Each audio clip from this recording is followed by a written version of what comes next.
ಎಲ್ಲಾ ಇಲಾಖೆಗಳೊಂದಿಗೆ ಪೊಲೀಸ್ ಇಲಾಖೆ ಮತ್ತೆ ಕಂದಾಯ ಇಲಾಖೆ ಮತ್ತೆ ಸಂಬಂಧಪಟ್ಟಂತಹ ಪಂಚಾಯತ್ ಇರ್ಬೋದು, ಪುರಸಭೆ ಇರ್ಬೋದು, ನಗರಸಭೆ ಇರ್ಬೋದು, ಎಲ್ಲಾ ಹಂತಗಳಲ್ಲಿನೂ ಕೂಡ ಜನರ ಜೊತೆಗೆ, ಸಾರ್ವಜನಿಕರ ಜೊತೆಗೆ, ಸಂಘಟಕರ ಜೊತೆಗೆ ಸುಮಾರು 150ಕ್ಕಿಂತಲೂ ಹೆಚ್ಚು ಶಾಂತಿ ಸಭೆಗಳಾಗಿರ್ಬೋದು ಮತ್ತೆ ಕೋಆರ್ಡಿನೇಷನ್ ಮೀಟಿಂಗ್ ಅನ್ನ ನಾವು ಮಾಡಿದೀವಿ. ಈಗಾಗಲೇ ಸುಮಾರು ಕಳೆದ ಒಂದು 15-20 ದಿನದಿಂದ ಈ ಪ್ರಕ್ರಿಯೆ ನಡೀತಾ ಇದೆ.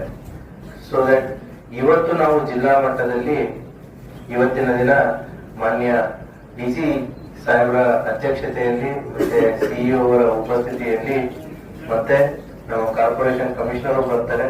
ಅವರ ಜೊತೆಗೆ ಜಿಲ್ಲಾಡಳಿತದ ಎಸಿ ಅವರಾಗಿರ್ಬೋದು, ತಹಶೀಲ್ದಾರ್ ಅವರಾಗಿರ್ಬೋದು, ಆರೋಗ್ಯ ಇಲಾಖೆ ಆಗಿರ್ಬೋದು, ಕಾರ್ಪೊರೇಷನ್ ಆಗಿರ್ಬೋದು, ಹೆಸ್ಕಾಂ ಆಗಿರ್ಬೋದು, ಸೊ ವಿವಿಧ ಇಲಾಖೆಯ ಅಧಿಕಾರಿಗಳನ್ನು ಕೂಡ ಈ ಮೀಟಿಂಗ್ ಅಲ್ಲಿ ಇದ್ದಾರೆ. ಮಾಧ್ಯಮದವರು ಇದ್ದಾರೆ, ಎಲ್ಲ ಸಮಾಜದ ಬಾಂಧವರು ಇದ್ದಾರೆ, ಸಂಘಟನೆಯವರು ಇದ್ದಾರೆ, ಎಲ್ಲ ಕಮ್ಯುನಿಟಿ ಲೀಡರ್ಸ್ ಗಳಿದ್ದಾರೆ, ರಿಲಿಜಿಯಸ್ ಲೀಡರ್ಸ್ ಗಳನ್ನು ಇದ್ದಾರೆ.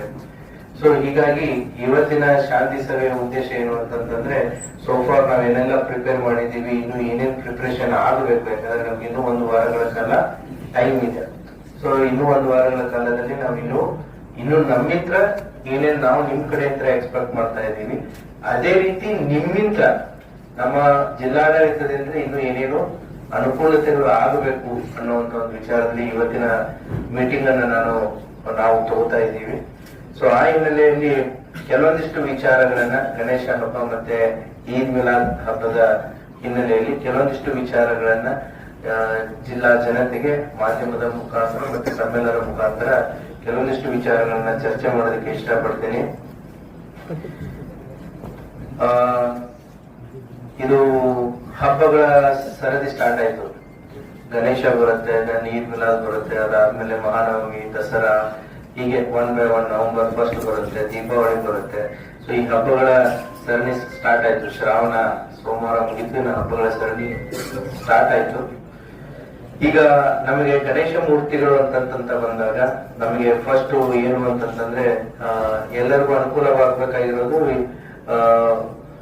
Single window system. Single window system ಅಂದ್ರೆ ಏಕಗವಾಕ್ಷಿ ಕೇಂದ್ರ ಅಂತ ಹೇಳಿ.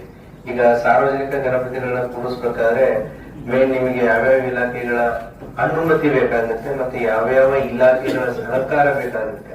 ಸುಮ್ಮನೆ ನೀವು ಒಂದು ಲೆಟರ್ ಹಿಡ್ಕೊಂಡು ಎಲ್ಲಾ ಇಲಾಖೆಗಳಲ್ಲಿ ಓಡೋಕ್ಕಿಂತ ಎಲ್ಲಾ ಇಲಾಖೆಯ ನೋಡಲ್ ಅಧಿಕಾರಿಗಳು ಒಂದು ಜಾಗದಲ್ಲಿದ್ದು ನಿಮ್ಮ ಪರ್ಮಿಷನ್ ಕೊಡೋದಿಕ್ಕೆ ಅದನ್ನ ಎಲ್ಲಾ ಪೊಲೀಸ್ ಠಾಣಾ ವ್ಯಾಪ್ತಿಯಲ್ಲಿ ಅದನ್ನ ತಾವು ನಮ್ಮ ಪೊಲೀಸ್ ಅಧಿಕಾರಿಗಳು ಮಾಡಬೇಕಾಗತ್ತೆ. ಒಂದು ಕೆಪಿಟಿಸಿ ಅಲ್ಲಿ ಇರುತ್ತೆ, ಅಥವಾ ಗ್ರಾಮ ಪಂಚಾಯತ್ ಅಥವಾ ಪಟ್ಟಣ ಪಂಚಾಯತ್ ಅಥವಾ ಪುರಸಭೆ, ಮಹಾನಗರ ಪಾಲಿಕೆ, ಸೊ ಪೊಲೀಸು. ಸೊ ಹೀಗಾಗಿ ಒಂದು ಪೊಲೀಸ್ ಠಾಣೆಗೆ ಅವರು ಅಪ್ಲಿಕೇಶನ್ ಕೊಟ್ಟರು ಅಂತಂದ್ರೆ ನೀವು ವಿವಿಧ ಇಲಾಖೆಗಳ ಜೊತೆಗೆ ಕೋಆರ್ಡಿನೇಟ್ ಮಾಡಿಕೊಂಡು ಅವರಿಗೆ ಅದನ್ನ ಏನು ಅನುಮತಿಯನ್ನು ಕೊಡಿಸುವಂತ ಒಂದು ಕೆಲಸವನ್ನ ಮಾಡಬೇಕಾಗುತ್ತೆ. ಅಷ್ಟೇ ಅಲ್ಲದೆ ಈ ಪ್ರತಿಷ್ಠಾಪನೆ ಮಾಡುವಂತಹ ಸ್ಥಳಗಳನ್ನ ಏನಿದೆ ಮೊದಲೇ ಸುಮಾರು ವರ್ಷಗಳಿಂದ ಪ್ರಾಕ್ಟೀಸ್ ಇರುತ್ತೆ. ಆ ಪ್ರಾಕ್ಟೀಸ್ ಅನ್ನ ಬಿಟ್ಟು ಡೈವರ್ಟ್ ಆಗೋದು ಬೇಡ. ಸಾರ್ವಜನಿಕರ ಅಡೆತಡೆ ಆಗಿರ್ಬೋದು ಅಥವಾ ಸಂಚಾರಿ ಅಡೆತಡೆಗಳು ಆಗದ ರೀತಿಯಲ್ಲಿ ಸೊ ಅದನ್ನ ಅನುಕೂಲತೆಯನ್ನ ಮಾಡ್ಕೊಳ್ಳಿ. ಅದೇ ರೀತಿಯೂ ಕೂಡ ಈಗ ಮೇನ್ ಇಂಪಾರ್ಟೆಂಟ್ ಪ್ರೊಸೆಷನ್ ರೂಟ್ಸ್ ಇರ್ತವೆ ಸಾರ್ವಜನಿಕ ಗಣಪತಿಗಳು ಎಲ್ಲಾ ಕಡೆ. ಸುಮಾರು 2750 ಆಸ್ ಆನ್ ಟುಡೇ ನಮಗಿರುವಂತಹ ಫಿಗರ್ಸ್ ಸುಮಾರು 2751 ಸಾರ್ವಜನಿಕ ಗಣಪತಿಗಳು ನಮ್ಮ ಜಿಲ್ಲೆಯಲ್ಲಿ ಪ್ರತಿಷ್ಠಾಪನೆ ಆಗ್ತಾ ಇದ್ದಾವೆ. 2751. ಈ ಸಂಖ್ಯೆ ಇನ್ನು ಜಾಸ್ತಿನೂ ಆಗ್ಬೋದು, ಯಾಕಂದ್ರೆ ಇನ್ನು ಬರುವಂತ ಒಂದು ವಾರದಲ್ಲಿ ಜನ ಇನ್ನು ಬರಬಹುದು ಮುಂದೆ. ಸೊ 2751 ಗಣಪತಿಗಳು ಸುಮಾರು ಒಂದು 11 ದಿನದಲ್ಲಿ ಇಮರ್ಷನ್ಸ್ ಗಳನ್ನು ಆಗ್ತವೆ. ಸೊ ಮ್ಯಾಕ್ಸಿಮಮ್ ನಮ್ದು ಇಮರ್ಷನ್ ನಿಯರ್ಲಿ 59% ಗಣಪತಿಗಳು 5ನೇ ದಿನನೇ ಇದ್ದಾವೆ. 29% ಗಣಪತಿಗಳು 7ನೇ ದಿನ ಇದೆ. 10% ಗಣಪತಿ ನಮ್ದು 11ನೇ ದಿನ ಇದೆ, ಇದು 9ನೇ ದಿನ ಇದೆ. ಸೊ ಉಳಿದಿದ್ದು ಏನಿದೆ 11ನೇ ದಿನ ಇದೆ. ನಮಗೆ ಮೇಜರ್ ಇರೋದೇ 5, 7, 9 ಮತ್ತೆ 11. 5, 7ರಿಂದ ನಾವು 85% ಗಣಪತಿಗಳು ನಮ್ದು ಕ್ಲಿಯರ್ ಆಗುತ್ತೆ ನಮ್ಮ ಜಿಲ್ಲೆಯಲ್ಲಿ 7 ದಿನದಲ್ಲಿ. ಸೊ ನಮ್ಗೆ ಈ ಸಾರಿ ಏನಾಗಿದೆ ಅಂತಂದ್ರೆ 9ನೇ ದಿನದ ಗಣಪತಿ ಆಸ್ ಪರ್ ಕ್ಯಾಲೆಂಡರ್ 10ನೇ ದಿನ ಈ ಸಾರಿ ಈದ್ ಮಿಲಾದ್ ಇದೆ, 11ನೇ ದಿನ ಮತ್ತೆ ಗಣಪತಿ ವಿಮರ್ಶನ. ಸೊ ಸರದಿಯಲ್ಲಿ ಹಬ್ಬಗಳಿದೆ, ಸರದಿಯಲ್ಲಿನೇ ಸಾಕಷ್ಟು ಜಿಲ್ಲಾಡಳಿತ ತಯಾರಿ ಮಾಡ್ಕೋಬೇಕಾಗುತ್ತೆ, ಪೊಲೀಸ್ ಇಲಾಖೆನೂ ಕೂಡ ತಯಾರಿ ಮಾಡ್ಕೋಬೇಕಾಗುತ್ತೆ. ಸೊ ಆಮೇಲೆ ಈ ಮಾರ್ಗಗಳಿಗೆ ಸಂಬಂಧಪಟ್ಟಂತೆ ನಮ್ಮ ಪೊಲೀಸ್ ಇಲಾಖೆಯವರು ಕೂಡ ರೂಟ್ಸ್ ಗಳನ್ನ ಐಡೆಂಟಿಫೈ ಮಾಡಿ, ಮತ್ತೆ ಅದೇ ರೀತಿ ಕೂಡ ಹೆಸ್ಕಾಂ ಇಲಾಖೆ ಆಗಿರ್ಬೋದು, ಮತ್ತೆ ಕನ್ಸರ್ನ್ ಪುರಸಭೆ, ಗ್ರಾಮ ಪಂಚಾಯತ್ ಮತ್ತು ನಗರಸಭೆ ಏನಿದೆ, ಯಾಕಂದ್ರೆ ಹೆಸ್ಕಾಂನವರು ಕೂಡ ಅಲ್ಲಿ ವೈರ್ ಕನೆಕ್ಷನ್ಸ್ ಗಳನ್ನ ದಯವಿಟ್ಟು ಚೆಕ್ ಮಾಡಿ. ಯಾಕಂತಂದ್ರೆ ಮೂವ್ಮೆಂಟ್ ಇರುತ್ತೆ, ವೆಹಿಕಲ್ಸ್ ಗಳಲ್ಲಿ ಗಣಪತಿಗಳನ್ನ ತಗೊಂಡು ಹೋಗೋದು ಬರೋದು ಮಾಡ್ತಾ ಇರ್ತಾರೆ. ಅದೇ ರೀತಿ ಕನ್ಸರ್ನ್ ಫಾರೆಸ್ಟ್ ಡಿಪಾರ್ಟ್ಮೆಂಟ್ ಆಗಿರ್ಬೋದು ಅಥವಾ ಕನ್ಸರ್ನ್ ಪುರಸಭೆ, ನಗರಸಭೆ ಆಗಿರ್ಬೋದು, ಗಿಡ ಗಂಟೆಗಳು ಬೆಳೆದಿರ್ತವೆ. ಸೊ ಟೊಂಗೆಗಳು ತಾಗುವಂತದ್ದು ಸಾಧ್ಯತೆಗಳಿರ್ತವೆ. ಇಲ್ಲ ಅಂತ ನಾವು ಕ್ಲಿಯರ್ ಮಾಡದೇ ಇದ್ರೆ ಏನಾಗುತ್ತೆ, ಅವರೇ ಗಣಪತಿಗಳನ್ನ ತಗೊಂಡು ಹೋಗ್ಬೇಕಾದ್ರೆ ಬಡಿಗೆ ತಗೊಂಡು ತಂತಿನ ಮೇಲ್ ಮಾಡದೆ, ವೈರ್ನ ಮೇಲ್ ಮಾಡದೆ ಶಾರ್ಟ್ ಸರ್ಕ್ಯೂಟ್ ಆಗುವಂತ ಎಲ್ಲಾ ಸಾಧ್ಯತೆಗಳಿರ್ತವೆ.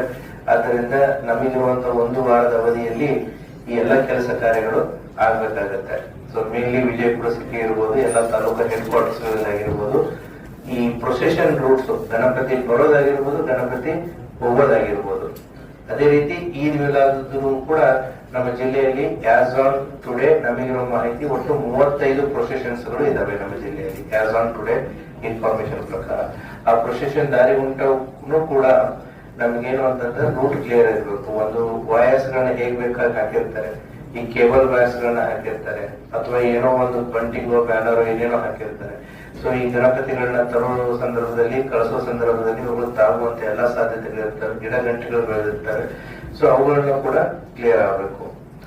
ಅದೇ ರೀತಿ ಈಗೇನು ಗಣೇಶ ಮಂಡಳಿಗಳ ನಮ್ಮ ಮೀಟಿಂಗ್ಸ್ ಗಳನ್ನ ಸಾಕಷ್ಟು ಸಾರಿ ನಾವು ತಗೊಂಡಿದೀವಿ. ಈಗಾಗಲೇ ಎಲ್ಲಾ ಉಪವಿಭಾಗ ಮಟ್ಟದಲ್ಲಿ PSI CP ಅವರ ನೇತೃತ್ವದಲ್ಲಿ ಬಿಜಾಪುರದಲ್ಲಿನೂ ಕೂಡ 2 ಗಣಪತಿ ಮಂಡಳಿಗಳಿದ್ದಾವೆ. ಅವರುಗಳ ಜೊತೆಗೂ ಕೂಡ ನಾವು 2-3 ಬಾರಿ ಮೀಟಿಂಗ್ ಮಾಡಿದೀವಿ. ಅದೇ ರೀತಿ ಈದ್ ಮಿಲಾದಿಗೆ ಸಂಬಂಧಪಟ್ಟಂತೆ ಕೂಡ ಕಮ್ಯುನಿಟಿ ಲೀಡರ್ಸ್ ಜೊತೆಗೆ ಮೀಟಿಂಗ್ ಮಾಡಿದೀವಿ. ಸೊ ಈ ಗಣೇಶಗೆ ಸಂಬಂಧಪಟ್ಟಂತೆ ಈಗ ಎಲ್ಲಿ ಗಣೇಶವನ್ನ ನೀವು ಕೂಡಿಸ್ತೀರಾ 24x7 ನಿಮ್ಮ ವ್ಯಾಲಂಟಿಯರ್ಸ್ ಗಳು ಅಲ್ಲಿ ಇರಲೇಬೇಕಾಗುತ್ತೆ. ಯಾಕಂತಂದ್ರೆ ನನ್ನ ಜಿಲ್ಲೆಯ ಫೋರ್ಸ್ ಎಷ್ಟಿದೆ ಗೊತ್ತಾ, 1700 ಟೋಟಲ್ ಫೋರ್ಸ್. ಮ್ಯಾಕ್ಸಿಮಮ್ ನಾನು ಡಿಪ್ಲಾಯ್ ಮಾಡಕ್ಕಾಗೋದು 1150, 1150. ನಮ್ಮ ಗಣಪತಿಗಳು ಎಷ್ಟಿದಾವೆ 2751. ಒಂದೊಂದು ಗಣಪತಿಗೂ ಒಬ್ಬೊಬ್ಬ ಪೊಲೀಸನ್ ಕೊಟ್ಟರು ಕೂಡ ಸಾಲಲ್ಲ. ಹಾಗಾಗಿ ಜನರಲ್ಲಿ ಪೊಲೀಸ್ ಅಂತ ನಾವೇನು ಕರಿತೀವಲ್ಲ, ಜನರ ಸಹಭಾಗಿತ್ವ ಅಂತ ಹೇಳಿ ಇದಕ್ಕೆ ಬೇಕಾಗೋದು. ಸೊ ನೀವು ಯಾರ್ಯಾರು ಸಾರ್ವಜನಿಕರ ಗಣಪತಿಯನ್ನ ಇಟ್ಕೋತೀರಾ, ನಾವು ಪೊಲೀಸ್ನವ್ರು ಇರ್ತೀವಿ, ಬಟ್ ನಮ್ಗಿಂತ ಹೆಚ್ಚು ಜವಾಬ್ದಾರಿ ನಿಮ್ದಿದೆ. ನಿಮ್ಮಿಂದ ನಮಗೆ ವಾಲಂಟಿಯರ್ಸ್ 24x7 ಅಲ್ಲಿ ಇರಬೇಕಾಗುತ್ತೆ. ಆ ಪೆಂಡಾಲಗಳಲ್ಲಿ ನೀವು CCTVಗಳನ್ನ ದಯವಿಟ್ಟು ಕಂಪಲ್ಸರಿ ಅಳವಡಿಸ್ಕೊಡಿ. ನಾನ್ ಲೆಕ್ಕ ಆಗ್ತಾ ಇದ್ದೆ 2750 ಗಣಪತಿ ಅಂತಂದ್ರೆ ಅಟ್ಲೀಸ್ಟ್ ಒಂದೊಂದು ಸಾರ್ವಜನಿಕ ಗಣಪತಿಗೆ ಒಂದೊಂದು 4 CCTV ಹಾಕಿದ್ರು ಅಂದ್ರೂ ಕೂಡ ನೈಟ್ ವಿಷನ್ ಹಾಕಿ, ಸುಮ್ನೆ ಆ ಡೇ ಟೈಮ್ ಅಲ್ಲಿ ಕಾಣೋದಲ್ಲ, ನಮ್ಗೆ ನೈಟ್ ಟೈಮ್ ಅದ್ರಲ್ಲಿ ಕಾಣಬೇಕು. 2750 ಗಣಪತಿ ಒಂದೊಂದು ಸಾರ್ವಜನಿಕ ಗಣಪತಿ ಅವರು ಬರೀ 4 CCTV ಹಾಕಿದ್ರು ಕೂಡ ನಮ್ಮ ಜಿಲ್ಲೆಯಲ್ಲಿ ಎಷ್ಟಾಯ್ತು, 10,000 ಮೇಲೆ, ಸುಮಾರು ಎಷ್ಟು 11,000 CCTV ಆಗುತ್ತೆ. ಈ ಗಣೇಶ ಮುಗಿದ ಮೇಲೆ ಈ 11,000 CCTVಗಳನ್ನ ಅದೇ ಏರಿಯಾಕ್ಕೆ ನೀವು ಅಳವಡಿಸ್ಕೊಡಿ. 11,000 ಎಕ್ಸ್ಟ್ರಾ ಪೊಲೀಸರು ಸಿಕ್ಕಂಗೆ ನಿಮಗೆ 24x7 CCTVಗಳು ನಿಮ್ಮ ಏರಿಯಾನ ನಿಮಗೆ ವಾಚ್ ಮಾಡೋದಕ್ಕೆ ಅನುಕೂಲ ಆಗುತ್ತೆ. ಇತ್ತೀಚಿನ ದಿನಗಳಲ್ಲಿ ನಾವು CCTV ಡ್ರೈವ್ ನ ಕಳೆದ 6 ತಿಂಗಳಿಂದ ಬಹಳ ಫಾಸ್ಟ್ ಆಗಿ ತಗೊಳ್ತಾ ಇದೀವಿ. ಸುಮಾರು 8 ತಿಂಗಳಲ್ಲಿ ನಮ್ದು 3,500 ಇದ್ದಂತ CCTV ಇವತ್ತು ಜಿಲ್ಲೆಯಾದ್ಯಂತ 21,000 ಆಗಿದಾವೆ CCTVs. ಇದೆಲ್ಲ ಜನರ ಸಹಭಾಗಿತ್ವ. ಪಬ್ಲಿಕ್ ಸೇಫ್ಟಿ ಆಕ್ಟ್ ಅಡಿಯಲ್ಲಿ ಕೈಗೊಂಡಂತ ಕ್ರಮಗಳು ಸುಮಾರು 18,000ಕ್ಕಿಂತಲೂ ಹೆಚ್ಚು ನಾವು CCTVಗಳನ್ನ ಕಳೆದ 6 ತಿಂಗಳಲ್ಲಿ ನಾವು ಅಳವಡಿಸೋದನ್ನ ಮಾಡಿದೀವಿ. ಈ ಗಣೇಶ ಹಬ್ಬ ಈಗ ನಿಮ್ಮೊಂದು ಅವಕಾಶ, ಸಾರ್ವಜನಿಕರಾಗಿರ್ಬೋದು, ಸಾರ್ವಜನಿಕ ಮಂಡಳಿಗಳಿಗೆ ಗಣಪತಿನ ನೀಡ್ತಿರಲ್ಲ. ಸೊ ಒಂದೊಂದು ಸಾರ್ವಜನಿಕ ಗಣಪತಿಯಲ್ಲಿ ಅಲ್ಲಿ 4 CCTV ಗಣಪತಿಗೆ ಅಂತಾನೆ ಹಾಕೊಂಡಿರಿ. ತದನಂತರ ಅದೇನು ವೇಸ್ಟ್ ಆಗಲ್ಲ. ಸೊ ಅದನ್ನ ತಮ್ಮ ಏರಿಯಾದಲ್ಲಿನೇ ಅವುಗಳನ್ನ ಸ್ಟ್ರಾಟಜಿಕ್ ಪೊಸಿಷನ್ಸ್ ಗಳಲ್ಲಿ ಹಾಕೊಂಡ್ರಿ ಅಂತಂದ್ರೆ ನಿಮ್ ಏರಿಯಾನ 24x7 ಕಾಯೋದಕ್ಕೂ ಕೂಡ ಅದು ಒಳ್ಳೆ ಅವಕಾಶ ಆಗುತ್ತೆ. ಈ ವಿಜಯಪುರ ಸಿಟಿಯಲ್ಲಿ ಒಂದು ಐಶ್ವರ್ಯ ನಗರ ಅಂತ ಇದೆ. ಸುಮಾರು 2 ವರ್ಷದ ಹಿಂದೆ ಆ ಎಂಟೈರ್ ಏರಿಯಾದವರು ಸೇರಿ CCTVಗಳನ್ನ ಹಾಕಿಸ್ಕೊಂಡ್ರು. ಕಳೆದ 2 ವರ್ಷದಿಂದ ಅಲ್ಲಿ ಒಂದೇ ಒಂದು ಅಫೆನ್ಸಸ್ ಇಲ್ಲ, ಕ್ರಿಮಿನಲ್ ಅಫೆನ್ಸಸ್ ಇಲ್ಲ. ಹಾಗಾಗಿ ಈ ಗಣೇಶನು ಕೂಡ ಅಷ್ಟೇ ಸೂಕ್ಷ್ಮ. ಗಣೇಶನ್ ಎಷ್ಟು ತರ್ತೀರ ಅದನ್ನ ಕಾಯೋದು ಕೂಡ ಅಷ್ಟೇ ಇದೆ ಜವಾಬ್ದಾರಿ. ಹಾಗಾಗಿ ವಾಲಂಟಿಯರ್ಸ್ ಜೊತೆಗೆ CCTV, ಅದರ ಜೊತೆಗೆ ನೀವೆಲ್ಲ ಬಹಳ ಕೇರ್ಫುಲ್ ಆಗಿರ್ಬೇಕು. ಯಾಕೆ ಅಂತಂದ್ರೆ ಬೆಂಕಿ ಅವಘಡಗಳ ಬಗ್ಗೆ ನೀವು ಸಾಕಷ್ಟು ಕೇಳಿದಿರ, ಮಾಡಿದಿರ. ಈ ಕನೆಕ್ಷನ್ಸ್ ಗಳನ್ನ ಹುಡುಗರು ಯಾರು ಬೇಕು ಅದೇ ರೀತಿ ಕೊಡ್ತಾ ಇರ್ತಾರೆ. ಶಾರ್ಟ್ ಸರ್ಕ್ಯೂಟ್ ಗಳಾಗುವಂತ ಸಾಧ್ಯತೆಗಳು ಇರ್ತವೆ. ಆದ್ದರಿಂದ ಹೆಸ್ಕಾಂ ಅಧಿಕಾರಿಗಳನ್ನು ಕೂಡ ನಿಮ್ಮ ತಂಡಗಳನ್ನ ಮಾಡಿಕೊಂಡು, ಸೊ ಅವ್ರೇನು ವೆರಿಫಿಕೇಶನ್ ಮಾಡಕ್ ಹೋಗಲ್ಲ, ಚೆಕ್ ಮಾಡಕ್ ಹೋಗಲ್ಲ, but at least you can send your experts. ಆ ಸಾರ್ವಜನಿಕ ಗಣಪತಿಗಳನ್ನ ಎಲ್ಲಿ ಹಾಕಿದ್ದಾರೆ, ಯು ಪ್ಲೀಸ್ ಚೆಕ್ ಇಟ್. ಯಾಕಂತಂದ್ರೆ ಯಾರೋ ವಿದ್ಯುತ್ ಅವಘಡದಿಂದ ಹಾನಿ ಆಗೋದಾಗ್ಲಿ ಅಥವಾ ಶಾರ್ಟ್ ಸರ್ಕ್ಯೂಟ್ ಆಗೋದಾಗ್ಲಿ ಅದು ಆಗಬಾರ್ದು. ಸೊ ಅದರಿಂದ ಅದೊಂದು ನಾನು ಹೆಸ್ಕಾಂದವ್ರಿಗೆ ಕೇಳ್ಕೊತೀನಿ. ಆಮೇಲೆ ಅಲ್ಲಿ ಫೈರ್ ಎಕ್ಸ್ಟಿಂಗ್ವಿಷರ್ ಇಡಕ್ಕಾಗಲ್ಲಪ್ಪ. ಫೈರ್ ಎಕ್ಸ್ಟಿಂಗ್ವಿಷರ್ ಎಲ್ಲ ಕಡೆನೂ ಸಿಗಲ್ಲ. ಬಕೆಟ್ ಅಲ್ಲಿ ನೀರ್ ಇಡಬಹುದು, ಉಸುಕ್ ಇಡಬಹುದು, ಹೌದಾ?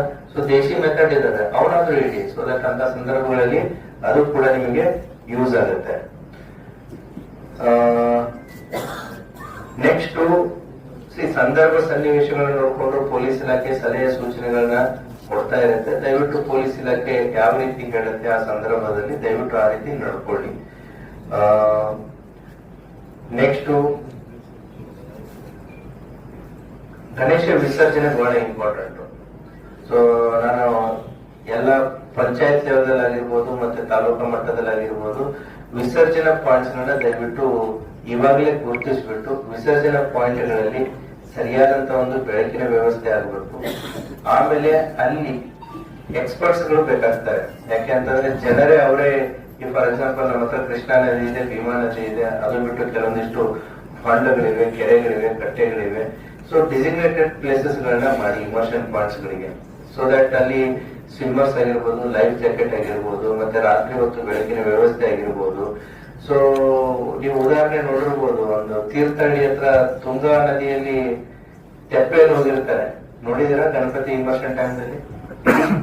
ಆ ತೆಪ್ಪೆಯಲ್ಲಿದ್ದಂತೆ ಎಲ್ಲಾ ಸಾರ್ವಜನಿಕರು ಕಣ್ಣು ಮುಂದೆನೆ ಸೊ ಮುಳುಗಿ ಹೋಗ್ತಾರೆ. ಅಂತ ದುಸ್ಸಾಹಸಗಳಿಗೆ ಕೆಲವೊಂದಿಷ್ಟು ಜನ ಕೈ ಹಾಕ್ತಾ ಇರ್ತಾರೆ. ಹರಿಯುವಂತ ನದಿ, ಯಾಕಂದ್ರೆ ಕೃಷ್ಣಾ ತುಂಬಿದೆ, ಭೀಮಾ ತುಂಬಿದೆ. ಸೊ ಅಂತ ಅವಘಡಗಳು ಆಗ್ಬಾರ್ದು. ಅದಕ್ಕೆ ನಾವು ಗಣಪತಿ ಮಹಾಮಂಡಳ ಆಗಿರ್ಬೋದು, ಗಣಪತಿ ಸಾರ್ವಜನಿಕರು ಯಾರು ತೋರಿಸ್ತಾ ಇದ್ದಾರೆ.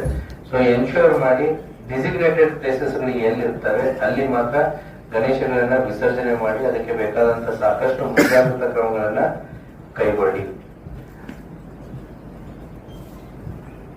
ಆಮೇಲೆ ಸೋಷಿಯಲ್ ಮೀಡಿಯಾ ಬಗ್ಗೆ ನಾನು ಮಾತಾಡ್ತೇನೆ.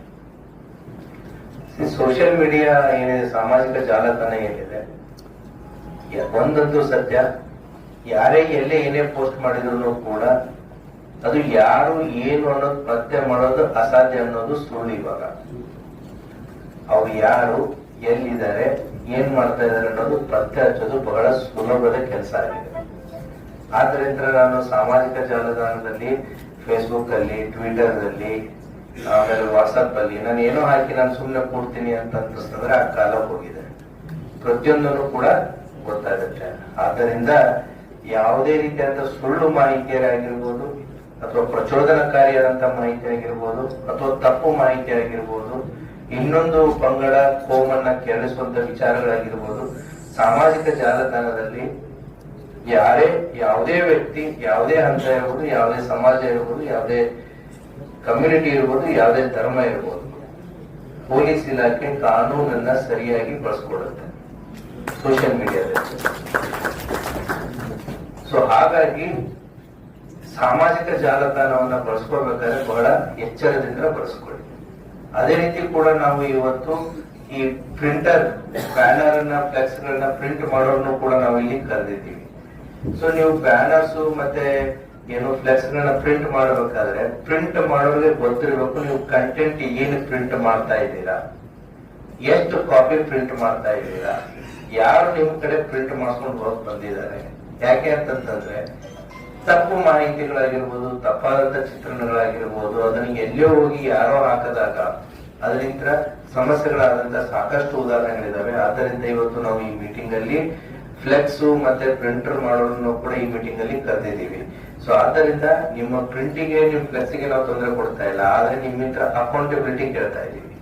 ನಿಮ್ಮ ಹತ್ರ ಯಾರು ಬಂದ್ರು, ಏನ್ ಕಂಟೆಂಟ್ ಕೊಟ್ರು, ಏನು ಮಾಹಿತಿನ ಪ್ರಿಂಟ್ ಮಾಡ್ತಾ ಇದ್ದೀರಾ, ಅದು ಪೊಲೀಸ್ ಇಲಾಖೆಗೆ ನೀವು ಮಾಹಿತಿಯನ್ನ ಕೊಡಬೇಕು. ಹೌದಾ? ಸೊ ದಟ್ ಆ ಮಾಹಿತಿ ಏನಿದೆ, ಕಂಟೆಂಟ್ ಏನಿದೆ ಅನ್ನೋದು ಪೊಲೀಸ್ ಇಲಾಖೆಗೆ ಮೊದಲೇ ಗೊತ್ತಾಯ್ತು ಅಂದ್ರೆ ಆ ತಪ್ಪು ಮಾಹಿತಿಗಳು ಡಿಸ್ಪ್ಲೇ ಆಗೋದನ್ನ ನಾವು ತಡೀಬಹುದು.